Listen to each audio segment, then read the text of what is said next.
Kembali lagi di Freudian Podcast episode ke-86 di podcast. Tapi ini pertama kalinya tayang di YouTube Freudian. Bentar, ini tadi berapa ya? Podcast ke berapa? 86. Kalau di Spotify 86. Kalau di Freudian tuh sebenarnya ini baru yang pertama ya. Pertama? Iya. Tanpa ada partner saya di sini. Oh. Iya, ini jadi kayak season 3-nya gitu lah. Oh, episode 1 nih. Episode 1 season 3. Season 3 di YouTube. Boleh. Bersama YouTuber. YouTuber kan? YouTuber. Iya. Lu juga YouTuber dong? Bikin konten di YouTube enggak? Gue podcaster. Bikin konten di YouTube enggak? Upload di YouTube. YouTuber udah, YouTuber. Gimana kabar Evin? Baik, sehat. Makin fit aja Ya, makin fit. Kan gue rajin olahraga sekarang. Ini tuh kayak talk show yang di videonya dia itu. Oh, tahu sih yang itu ya? Sama Michael. Salah orang. Iya, sorry, ini serius. Bulan Mei waktu itu kan gue pernah nyamper ke sana. Iya, benar. Itu tuh kan audio doang. Iya. Audio doang, terus gue sebenarnya itu pertama kali nginterview YouTuber. Hah? Iya. Iya. Sebelumnya interview siapa? Tukang cilok depan. Enggak dong. Nah, musisi.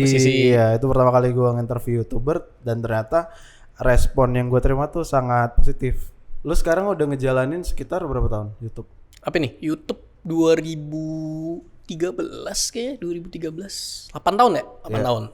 Sampai sekarang gue belum tahu angka pasti subscriber lu tuh berapa. Sampai sekarang juga belum ada yang tahu sebenarnya karena gue nggak akan ngasih tahu gitu loh, karena biar gue aja yang tahu gitu. Oh gitu. Buat apa sih? Ya nggak apa-apa. Tapi kan lu tadi di off frame udah gue kasih lihat kan, Iya, udah iya. tahu. Jadi gue selalu jawabnya ada lah, banyak, pokoknya banyak.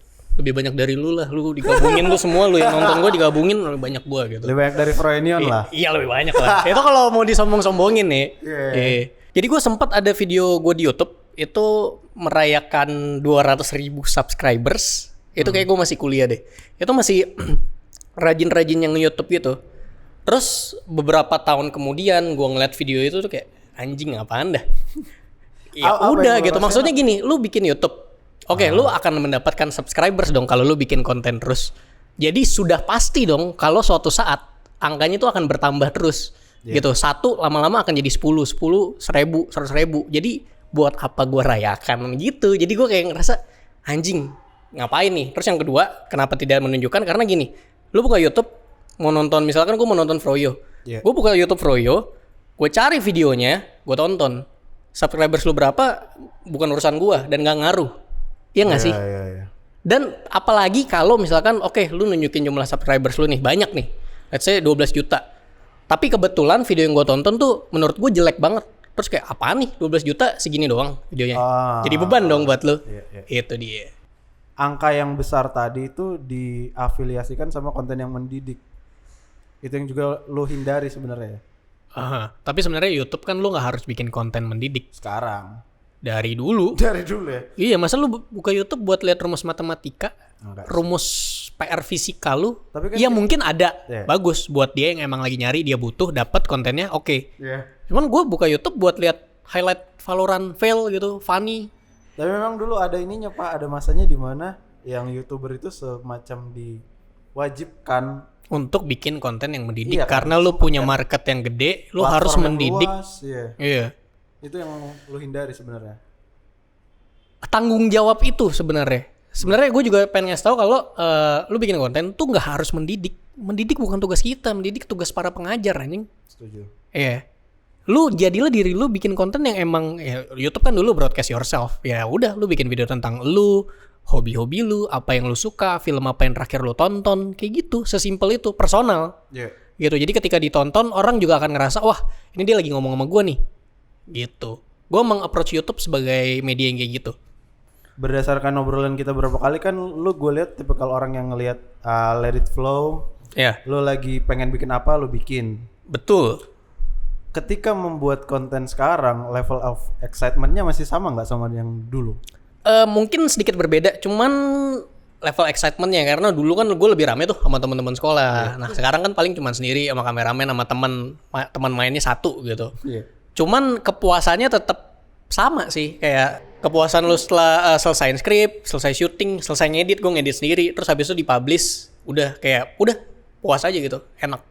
Lu nggak ketemu medium lain? Lu apa lu nggak nyoba medium lain? Jangan-jangan. Oh, medium lain, kalau kita ngomongin medium lain, gue buat live streaming gue di Twitch, nggak di YouTube. Karena gini, gue tahu kalau misalkan gue live streaming di YouTube itu yang nonton lebih banyak.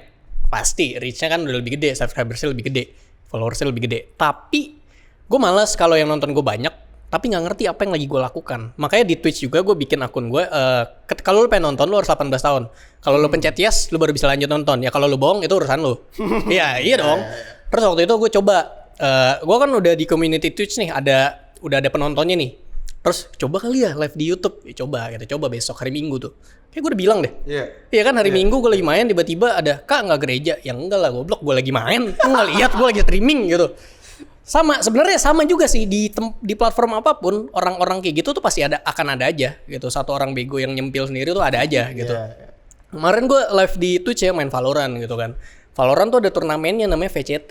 Ya kan, Valorant apa gitu, championship turnamen segala macem. Gue lagi main Valorant live streaming. Kak nggak nonton VCT? Gue bilang kagak, lu nggak lihat gue lagi main Valorant anjing? Kagak gitu. Gue lagi main gitu. Mau mereka tanding gue lagi main gitu. Mau selesai main juga enggak, gue nggak nonton, gue tetap lanjut main ya gitu. Nggak bisa lu abaikan orang-orang kayak gitu, Vin. Gue tuh sensitif banget sama orang sotoy, sama orang bego gitu. Pengen banget gue balesin. Kalau kecuali lu kayak tiba-tiba datang ngatain gue mungkin bego lu, ya itu gue masih biasa lah. Tapi kalau lu sotoy, wah itu gue sikat lah ini. Bang nggak gereja bang, itu udah pasti tuh ya. Iya kayak api ini udah salah agamanya bukan itu. Iya. Oh makanya lu bikin konten yang untuk memfilter anak-anak ini, bocah-bocah ini. Iya biar seenggaknya lu harus mikir lah. Kalau lu nggak ngerti, lu bukan target marketnya udah gitu. Iya. Bocah namanya ya dibilang aja. Enggak, atau mungkin gue udah gereja tadi pagi. Iya sih, nggak tahu kan. Bisa. Karena gini, mungkin dulu penonton gue bocah-bocah. Tapi bikin SMA, iya, kan? pas gue bikin video SMA. Cuman nih SMA nih, gue udah kuliah. Sekarang kuliah udah lulus. Lu juga yang bocah nih SD udah SMP. Naik nih SMA. Tapi masa masih di situ-situ aja, lu pasti akan naik dong. Walau pikir lu lebih dewasa segala macem. Berkembang lah anjing. Jangan nontonin gue doang lah. Lu kenapa gak bikin TikTok sih? Oh, gue bikin TikTok tapi cuma buat ini kayak nge-like-likein cewek cakep ya kan. Terus habis itu video-video aneh gitu. Gue ada nih waktu itu gue download TikTok. Gue seharian nonton video orang fake run. Jadi dia larinya tau gak lu? Larinya yang bohongan gitu dah. Ada dah. Green screen gitu? Kagak. Gue tunjukin. Nih lihat nih. Ntar pas udah deket. Anjing gak? Udah gitu doang? Iya, aneh gak?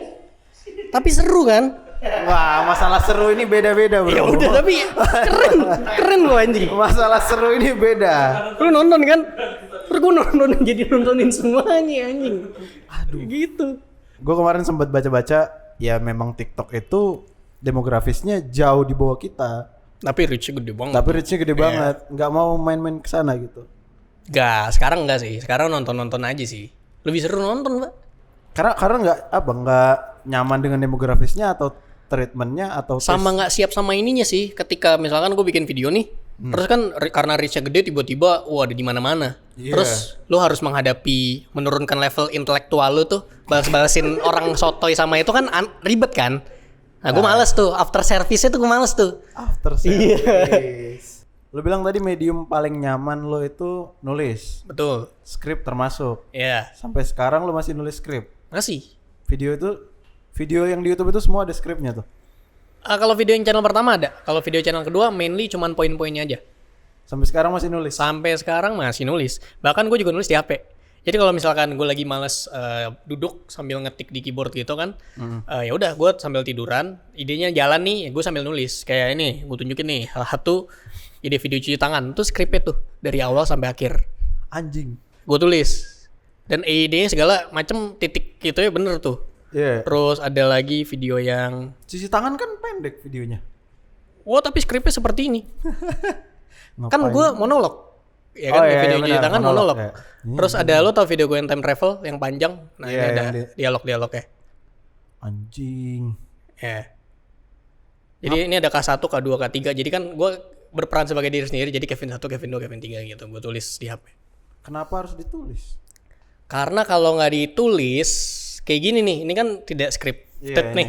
Gue tiba-tiba bisa aja ngomong hal-hal yang berbahaya yang nggak tahu efeknya apa gitu, buat meminimalisir itu sih. Nah, ini video terakhir gue deh yang gampang gunting, itu video bentar tuh. Udah nonton? Iya nonton. Jadi waktu itu gue lagi turun nih, gue turun. di rumah gue kan. Pengen gunting sesuatu, gunting paket gitu kan. Gunting gue mana nih anjing? Kayaknya di sini deh. Tapi nggak ada. Terus gue tanya deh gue, Ton, lu pakai nggak gunting gue? Nggak. Ada temen gue, lu pakai nggak guntingnya? Nggak. Oh ya udah gue anggap hilang nih, hilang. Pas gue mau pindahan ke tempat yang baru nih, tiba-tiba guntingnya ada lah. Mana nih? Ya kan? Terus ya udah itu di rumah baru gue syutingin. Jadi idenya sebenarnya cuman gunting. Premisnya tuh cuman gunting barang yang sering hilang di rumah lu. Udah. Nah, komedinya di videonya itu adalah ini guntingnya ketemu nih. Jatuh di depan kita, tapi nggak ada. Padahal jatuh di depan kita nih di sini nih. Ya itu komedi gitu doang. Nah, itu gue tulis. Sampai berapa lama tuh jadinya? Untuk jadi satu nulisnya konten, tuh Kevin biasanya bikin waktu berapa lama?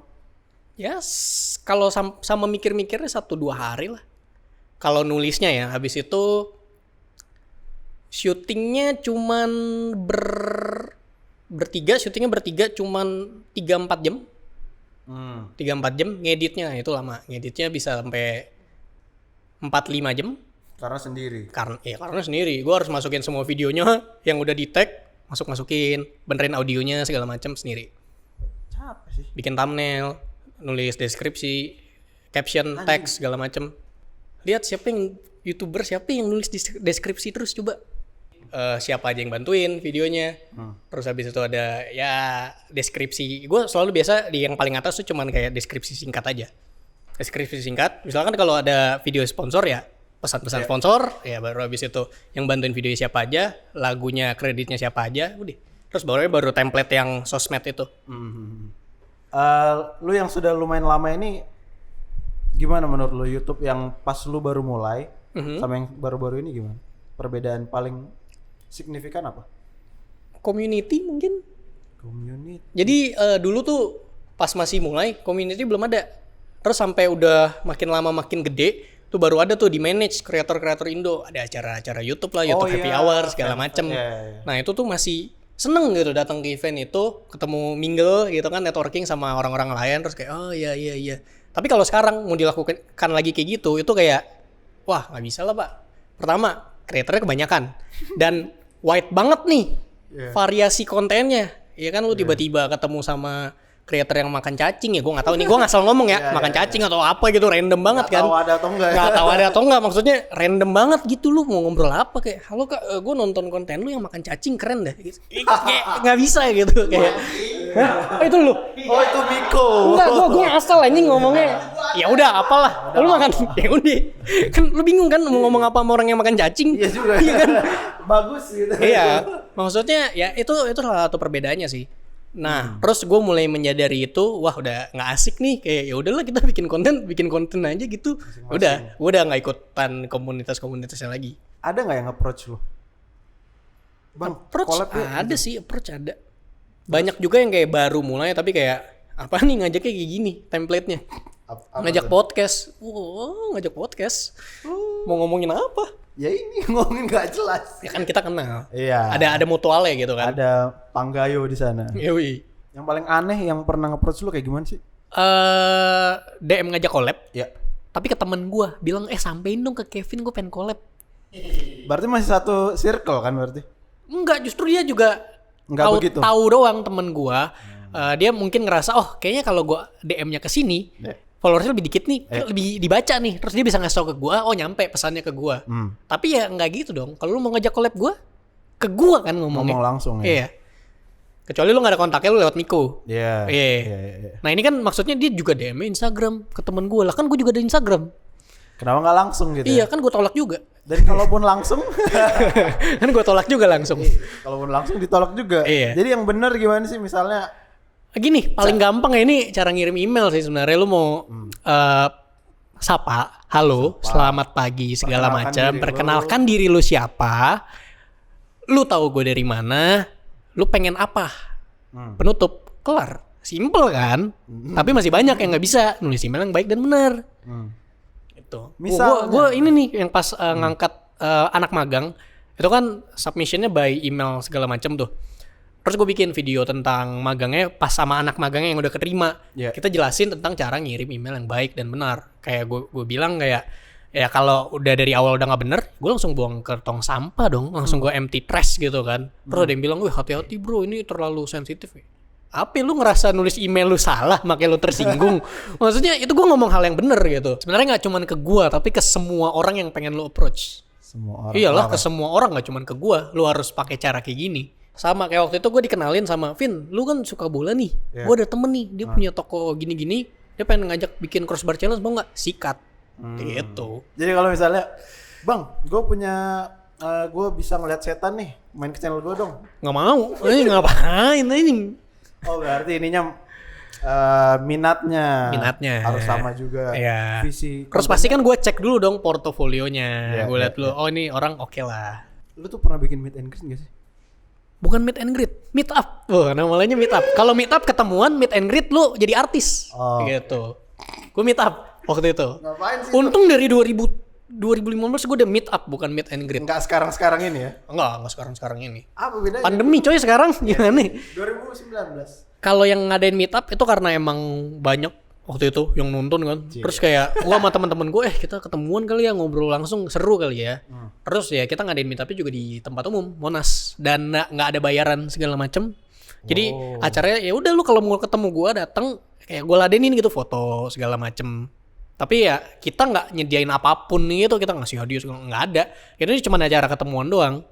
Gitu, gua jelasin ini gue siapa nih, ini siapa, ini kita bikin konten ini, thank you ya udah support dan nontonin kita kayak gitu. Rame itu. Rame, anjing sampai 2 kali loh. 2 kali waktu itu. McD. Di Monas katanya. Monas. Berapa orang datang, Pak? Wah, lupa gua. Ratusan sih. Udah berasa artis di situ. Lumayan. Waktu itu dengan pikiran pola pikir saya yang masih 2015 tuh. Udah lambai-lambai itu ya. Kalau jalan dagu udah naik dikit ya. Gue belum kesampean lagi, bangsat. Lumayan waktu itu jalan jadi enteng sih. Kayak, wah enteng nih kayak terbang. waktu itu. Kalau sekarang? Cuman filosofinya udah berbeda ya kan, pemahamannya udah berbeda, idealismenya udah lebih wah anjing lu ngapain gue zaman dulu kan. Sekarang lebih ya udah biasa aja gitu. Lebih biasa aja, humble. Jadi lu nggak mau tuh kayak bukan nggak mau sih, seenggaknya kita kenal dulu lah sebelum kita mulai bekerja sama bikin konten gitu kan. Kayak kalau kita bikin konten kita harus sevisi dong. Betul. Iya. Kalau kenal aja enggak, terus tiba-tiba ngajak syuting, Anda siapa? Yang baru nggak ada ya? Baru nggak ada. Ini dong nih. Iya sih. Dan lu jarang juga gue liat nongol di acara-acara podcast gitu. Ya balik lagi, pertama nggak kenal. Iya kan, kalau nggak kenal. Iya. Terus kedua kenal atau tahu tapi gue nggak suka. Ya apaan sih? Diajak podcast sama orang ini. Oh tidak. Gitu. Pak, itu mindset bisnis kan seperti itu ya. Kenal orang baru, berjejaring. Iya, gitu. tapi gue nggak meng-approach YouTube gue sebagai bisnis sih. Karena ya balik lagi gue cuma pengen upload konten, meluapkan apa yang ada di isi kepala gue. Kalau lu suka bagus, kalau nggak apa-apa. Cuman kalau di channel pertama tetap ya profesional kan, gue juga dapat duit dari situ. Yeah. Ada yang emang branded konten yang kerjasama sama brand. Jadi kita ya harus ya kolaborasi 50-50, idealismenya nggak bisa ini lebih tinggi, mau harus ada ini, harus balance. Iya. Ini disclaimer aja, Kevin kesini nggak dibayar sama sekali. Oh, gue juga baru tahu ternyata kalau minta collab gitu, ternyata ada yang minta dibayar ya. Ada yang merasa bintang. Kalau contoh gimana? Lu misalkan lu ngajak siapa gitu, gua ngajak gitu, ngajak gitu. Gua. Tapi kalau misalkan emang ada brandnya, lu kan pasti akan approach gua. Ini ada brand nih, kita kasih lu segini ya. Ya udah oke. Tapi kalau buat kayak gini doang nih, minta duit nih, kayaknya ada nih. Bisnis kayak yang lu bilang, ada ya? Kalau tukeran sih gue tahu, kalau duit gue nggak tahu deh. Ya udah, ya tukeran juga ada, duit ya ada. Anjing. Cuman ya kali gini doang. 5 juta ya, Mik. Bagi 2 ya. Iya. Gue rasa lu bisa ngomong gitu gara-gara lu nyari duitnya nggak cuma dari situ, Pak. Atau karena gue udah ada duit gitu maksud lu? Iya. Iya dong. Ya kan gue juga dapat duit juga dari YouTube. Tapi bukan yang utama, jadi lu kayak nggak desperate untuk utama dong, yang paling gede penghasilan gue dari YouTube ya, dari brand ya, sponsor. Tapi paling gede dari YouTube. Tapi lu bisa memisahkan ego itu ya, kayak ego berkarya sama ego iyalah kerja. Karena suatu saat ketika lu nurunin ego lu buat nerima yang ya duit gampang nih, satu kali aja itu persona branding lu segala macam itu udah akan orang nganggapnya udah kayak rusak nih. Kayak udah nggak sama yang dulu. Dia udah bukan dia lagi. Kevin udah bukan Kevin yang itu lagi gitu. Image tuh bro. Sampai sekarang tuh ditahan tuh ya. Sampai mati lah. Tapi emang dulu YouTuber memang sebegitu mainnya, guyupnya, mainnya. Dulu iya, bahkan sampai jadi lu gini. Jadi kalau misalkan lu ke acara YouTube, terus kayak lu bakal tiba-tiba, ini kalau gua ya waktu itu tiba-tiba ada orang yang pakai kamera tiba-tiba langsung ini. Halo, gua lagi sama Kevin Anggara segala macem. Beberapa minggu kemudian diupload videonya tulisannya ada kolaborasi. Apa anjing, gue cuman lu tiba-tiba dateng gitu, masuk kolaborasi apa gitu. Cuman di on cam dong, jadi nggak jelas gitu, nggak ada interaksinya. Tapi dia udah kayak akrab gitu. Ngerasa akrab, ngerasa kenal. Gue siapa ini? Berarti satu arah sebenarnya. Dia yang Satu merasa arah akrab. ya. Aduh, jadi waktu itu ada cerita lucu banget. Jadi gua kan dulu kampus kan di UMN kan, lu tahu kan UMN ke Scientia tuh deket. Nah jadi tinggal nyebrang. Nah jadi gue lagi jalan pulang dari kampus, jalan kaki ke apartemen bareng teman gue. Jalan. Tiba-tiba dari belakang ada yang gini. Kamera doang. Kamera. Jalan sama gue sama temen gue. Gue ini jalan bertiga nih. Dia sebelah gue. Dia nondongin kamera doang tapi diam. Oh, lagi ngeprank. Ya. Lagi ngeprank. Ya udah, diem aja. Jalan. Sampai udah nyebrang nih. Awkward dong. Apa udah ini gue udah mau nyampe apartemen, dia baru kayak, "Ini Kak, aku ngeprank." Oh iya, gue berasa ngeprank banget, gila. Ya udah, sip. Terus nanya terus nanya si ini mana gitu. Nggak tahu, di kampus kali, cari aja. Terus ini gue dari sini loh. Ya. Apaan? Terus ya udah dia cabut. Teman gue siapa tuh nggak tahu lah anjing. Terus tiba-tiba nodong kamera, terus diem. Jadi pranknya tuh diem gitu, jalan. Ya udah jalan. Dia nggak nyenggol gue, ya udah nggak apa-apa. Cringe gitu. banget rasanya tuh. Gue udah tahu di prank. Iya kan? Apalagi lu bayangin jadi dia. Iya. Mentah banget anjing. Lu nyala, Vin. Waduh, salah gue ya. My bad. Nggak salah belum, maksudnya. Harusnya gue kayak, wah apa nih? Oh, prank halo gue. Karena mungkin dilihatnya lu itu Iya, orang yang ramah sekali. Jadi kayak, langsung aja todong gitu. Kagak lah. Lu orang nggak kenal tiba-tiba lu gituin, digaplok kamera lu. Iya, masih bagus. Iya dong, lu masih banting tuh bagus. Nggak gue iniin. Kalau di Jepang, bahkan alamat kayak gedung-gedung gitu, lu lagi jalan, kebanyakan nonton bokep gua. Diblur kan, biar orang yang tinggal daerah situ nggak malu, kayak nggak tahu, kayak kan. Kenapa nyambungnya ke situ? Gimana ya biar mengurangin pemahaman seperti itu, kalau dikirain gua ngomong sama lu nih, tawa-tawa nih. Iya. Nanti ada yang tiba-tiba nge-DM, "Bang, mainlah ke channel gue, bisa ngobrol seru juga kayak gitu." Mana yang orang-orang kayak gitu ya? Mohon maaf nih, nggak bisa nih. Maksudnya nggak kenal kalau tiba-tiba lu ajak Todong buat gitu. todongnya itu nggak bisa lah. Oke, dari pembicaraan kita dari tadi tuh gue bisa rangkum kalau lu orangnya sangat picky dalam memilih kemana lu mau main, Betul. kemana lu mau kolaborasi. Jelas. Itu gue rangkum jadi salah satu aksi lu untuk menjaga reputasi lu. Betul. Kalau Biar nggak sekarang, salah jalan dan nginjek tai. ya biar nggak salah jalan, nggak blunder, nggak nginjek tai. Iya. Itu berarti. Kalau kepleset ya salah kita sendiri gitu. Tapi lu belum pernah. Iya kayaknya belum. Karena pinter kali ya. Karena Ngurus. hati-hati, Pak. Ya hati-hati. Dipikirin dulu kalau orang penulis. Iyalah bikin video aja nulis dulu.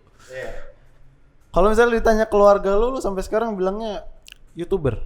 Iya. Karena pokoknya gini, kalau keluarga gue yang nanya kerja ngapain, bikin video udah. Jadi ngerti. Kalau lu tiba-tiba bilang YouTuber, creator, mereka nggak ngerti. Gitu. Kalau misalnya lu pernah ketemu orang tua pasangan lu? Pernah, gue seminggu pacaran, itu langsung makan malam bareng satu keluarga besar. Oke. Diinterogasi tuh ya. Enggak. Kayak masih malu-malu lah, sama-sama malu-malu lah. Gue udah mau jalan 5 tahun. Wow, nice. Makanya cewek gue tuh dia dengerin podcast yang kemarin. Waduh. Terus bilang, maksud kamu bener, aku ngerti. Cuman cara kamu ngomong itu bisa bikin orang mikir kalau kamu tuh sombong dan sengak gitu. Bilang, tapi kan yang gue ngomongin bener kan? Bener. Tapi caranya salah. PR lu. Nah kalau ini kan kelihatan nih, raut wajah segala macem ininya. PR lu berarti ya. Waduh, iya. Itu ya, jadi PR-nya juga ya. Kalau misalnya nanti nih kan hidup kan dinamis ya. Iya. Lu mungkin nggak bakal tiba-tiba, gue kayak mau kerja kantoran gitu atau berubah shifting gitu? Mungkin, sangat mungkin. Karena ya bosen juga nggak sih? Kalau gini, kalau kerja kantoran kan enaknya adalah lu punya kepastian. Kapan gaji dibayar, kerja jam berapa sampai jam berapa. Nah, pas magang ngerasain gue. Ngerasain terus kayak not bad sebenarnya. Not bad. Jadi maksudnya gak menutup kemungkinan kalau misalkan ini sekarang lagi jadi creator, udah magang juga udah kelar. Kalau ada suatu saat ada kesempatan yang bagus, kantoran ya, tapi tergantung bidang ya. Gak mungkin tiba-tiba gue jadi akuntan, gak mungkin dong. Gak ada basicnya anjing. Maksudnya kita ya ngomong kantoran kayak gini lah, kreatif gitu. Gak menutup kemungkinan. Cuman balik lagi mungkin orang akan ngeliatnya, HR-nya mungkin ngeliat nih, nggak salah nih kerja, lagi butuh duit nih. Ya kan kita butuh duit dong, bener dong. Terserah ya. Iya. Cuman ya itu jadi ini juga sih, kayak apa ya, kalau misalkan emang beneran kerja yang kantoran, takut dilihatnya, wih lagi ada masalah ya dia. Lagi masalah iya, keuangan. lagi masalah keuangan ya. Enggak lah, enggak juga lah. Enggak harus masalah keuangan, kan emang pengen nyoba aja gitu, nggak salah dong. Ada yang paling deket lu kepikiran profesi yang pengen lu jalani coba gitu? Kalau dulu kan penulis ya, pengen jadi penulis. Cuman royalti buku kan tidak segede itu, karena kan kita bukan J.K. Rowling. Tapi ternyata nulis itu membawa gue kemana-mana. Video, film. Oh, dasarnya. Ya kan? Dasarnya itu membawa gue kemana-mana. Nulis caption branded post gitu-gitu. Ya itulah. Tapi lu setuju gak sama terms kreator sudah mati? Tidak, saya masih hidup. Siapa? Gua? Saya masih hidup. Angkatan lu gak ada tapi Pak? Angkatan gua? Emang ada angkatan-angkatannya ya? Disortir berdasarkan ada, angkatan ya? Angkatan A2P. Ya, apakah mungkin mereka tidak adaptif? Oh. Saya masih hidup. Ya. Dia juga masih hidup. Berarti lo gak setuju kreator sudah mati? Enggak sih, enggak. Melihat dari kasus gue ya, gue ngerasa gue masih hidup, masih survive, masih bikin konten, masih create sesuatu. Enggak mati. Strateginya yang harus diubah sama kreator. Iya. Atau mungkin kalau lu ngerasa emang apa ya, kreator udah mati, mungkin konten Anda saja yang tidak menarik. Iya nggak? Iya, setuju. Lu punya saudara atau keluarga dekat yang akhirnya jadi kreator nggak? Nggak ada kayaknya. Sepengetahuan gue nggak ada ya. Sepengetahuan gue nggak ada. Lu masih lo rekomendasikan berarti untuk younger audience yang mau bikin konten akhirnya? Oh ya jelas. Kalau lu emang punya passion, lu nggak pengen kerja kantoran gitu. Mungkin menjadi creator adalah apa ya? Menurut lu jalan ninja. Jalan ninja menuju kesuksesan ya. Gitu. Ya silakan dicoba. Gitu. Cuman gua aja nih butuh waktu lama gitu loh. Berapa ya? Sekarang 8 tahun berarti gue YouTube. 8 tahun. Nulis gue dari 2011 tapi. Kalau bisa dibedah tuh dari 8 tahun itu yang harus dipunya untuk kreator-kreator muda tuh apa? Umur. Ya lo kalau baru setahun nge-YouTube besoknya mati. Setuju. Yang harus yang dipunya adalah ini sih, rasa ingin tahu sih.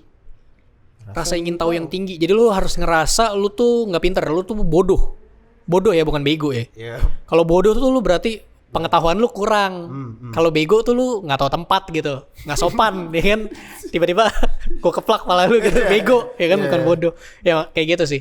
Lu harus punya rasa ingin tahu yang tinggi untuk belajar sesuatu yang lu belum tahu. Dan kalau bikin konten ya sebenarnya prinsipnya tuh lu bikin konten, nextnya tuh selalu bikin yang lebih bagus dari yang sebelumnya. Kalau prinsipnya gym tuh progressive overload, jadi lu ngangkut yang lebih berat progresnya. Jadi kalau bikin konten tuh ya lu bikin yang lebih bagus dari yang sebelumnya, bikin yang lebih bagus dari sebelumnya, kayak gitu. Dan lu harus belajar along the way berarti kan? Iya, jadi nanti dengan time span yang panjang nih, 8 tahun, kelihatan nih bedanya yang di titik ini sama titik ini, kualitasnya udah beda jauh. Oke. Harusnya berkembang. Kalau malah turun, kantoran aja kayaknya. Bukan jalan lu berarti. Bukan jalan lu. Setuju. Bungkus ya? Ada lagi yang mau ditambah? Mungkin dari lu ada keresahan yang mungkin disampaikan. Lu kan jarang ngobrol nih. Lu sendiri.